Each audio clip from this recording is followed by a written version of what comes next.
lillahi wa inna ilaihi raji'un atas wafatnya saudara kita 6 orang laskar dari FPI, Front Pembela Islam, pada kejadian yang telah kita ketahui bersama. Kita bermohon berdoa kepada Allah Subhanahu wa taala semoga saudara-saudara kita dimaksud diterima setiap titian amal solehnya oleh Allah Subhanahu wa taala, diwafatkan dalam keadaan yang terbaik, dan semoga disabarkan keluarga besar mereka semua, dan dengan itu semoga kita diikuti dalam keadaan yang terbaik untuk berjumpa kembali menghadap Allah Subhanahu wa taala. Saya masuk 1,5 tahun. Saya keluar, belum sampai 1 bulan saya masuk lagi. Kenapa? Karena saya menyampaikan, menyuarakan kebenaran tentang 6 laskar, 6 syuhada yang dibantai di KM 50. Apakah 6 syuhada itu bukan bagian dari kita umat Islam? Hah? Di mana kalian yang selalu menyuarakan hak asasi manusia? Di mana kalian yang menyuarakan rahmatan lil alamin? Hah? Di mana? Mana kalian yang menyuarakan rahmatan lil alamin tetapi diam terhadap penindasan yang terjadi terhadap sesama Islam? Di mana kalian? Bagaimana pandangan Ustadz? Apakah para laskar termasuk syuhada? Hari ini kejadian, besok langsung saya keluarkan video. Pertama, man qatala mu'minan, siapa yang membunuh orang beriman muta'ammidan secara sengaja, fajazauhu jahannam, di akhirat neraka jahannam lah tempatnya. Di dunia ini hidup dia sementara, paling lama 63 tahun, masuk kerja umur 25, mati juga akhirnya, hanya untuk dapat gaji, hanya untuk dapat jabatan. Di akhirat rasakan kaulah neraka jahannam. Yang tak percaya masuk neraka, yang percaya pun masuk neraka. Silakan tak percaya, masuk neraka juga kau. Aku tak percaya neraka itu ada. Tengok nanti, sama-sama nanti di akhirat kita hidup. Hai kau yang tak percaya api neraka, kau buatlah sesuka hatimu. Isma syi'ta, hidup sesuka hatimu. Fa innaka mayyit, kau akan mati juga. Itu poin yang pertama. Yang kedua, meminta kepada Komnas HAM supaya segera membentuk tim independen untuk mengusut tuntas supaya pembunuhan dapat diungkap ke permukaan.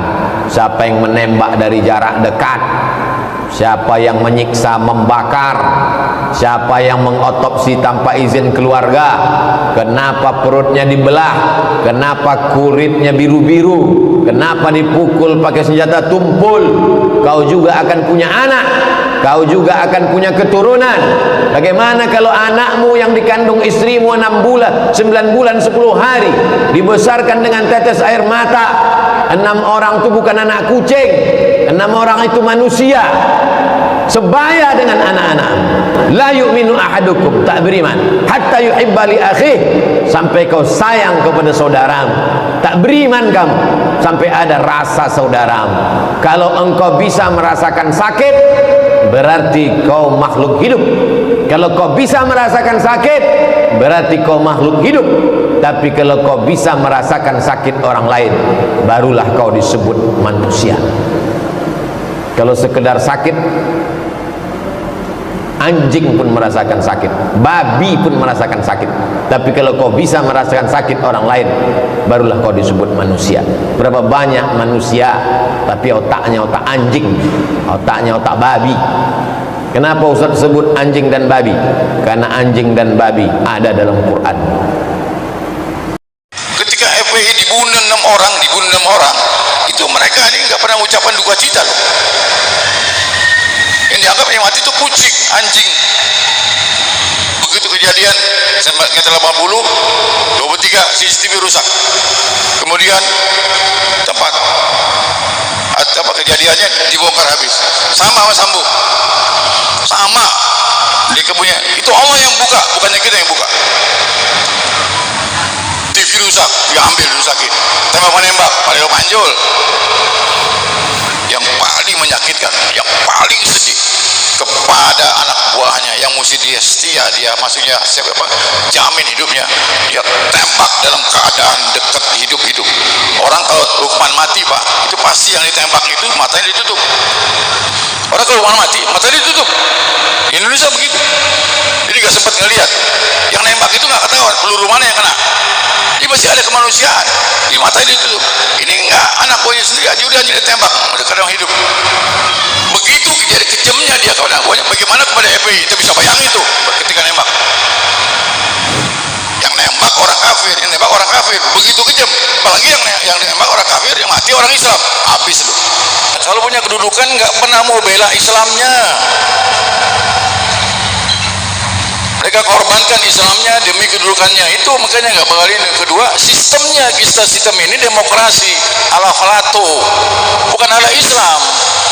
Jadi memang bangsa kita ini nggak mau dengan Islam. Ente bisa bayangin, ini mesti ceramah begini mesti di TV Istiqlal.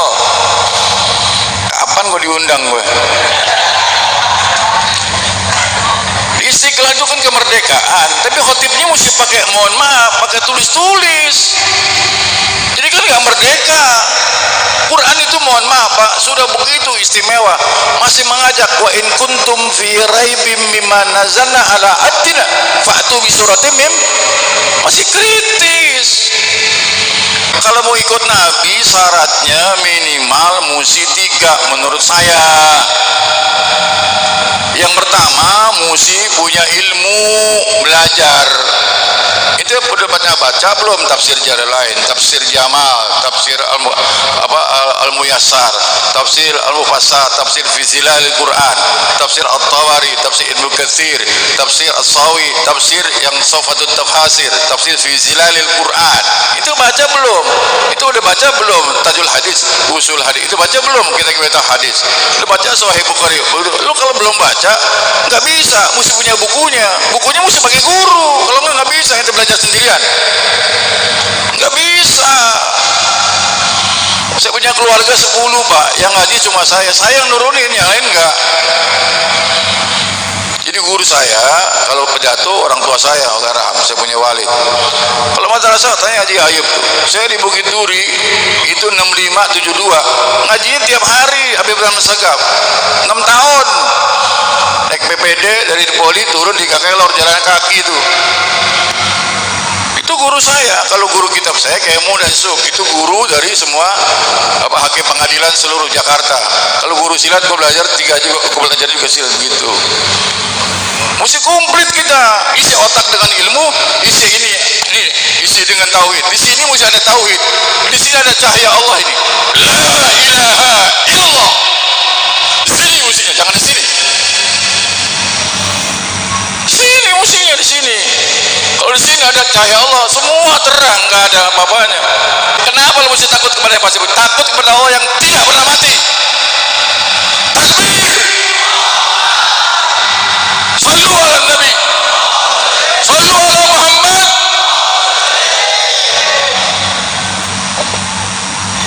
Ini baru gigi 1 nih.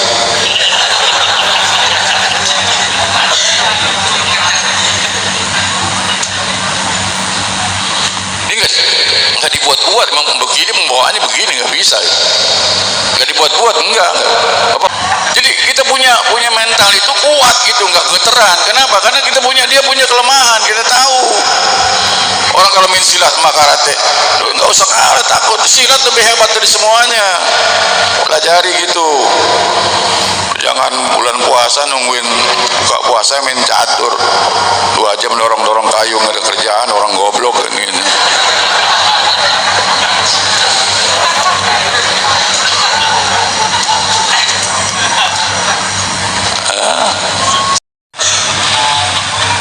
Mereka mau ke neraka berani, kita mau ke surga menakut. Gimana sih?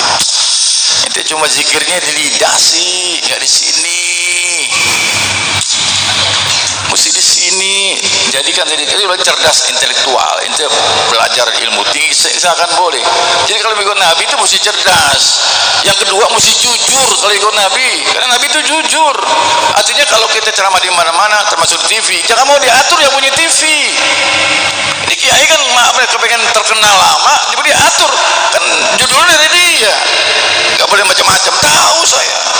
Jangan sampai kita zikir, orang makan maaf, ayat kursi 1000 kali, mantap lagi rame-rame. Ketika lewat kuburan malam Jumat sendirian, hujan gerimis, bukan setan yang kabur, lo yang kabur, gimana urusannya?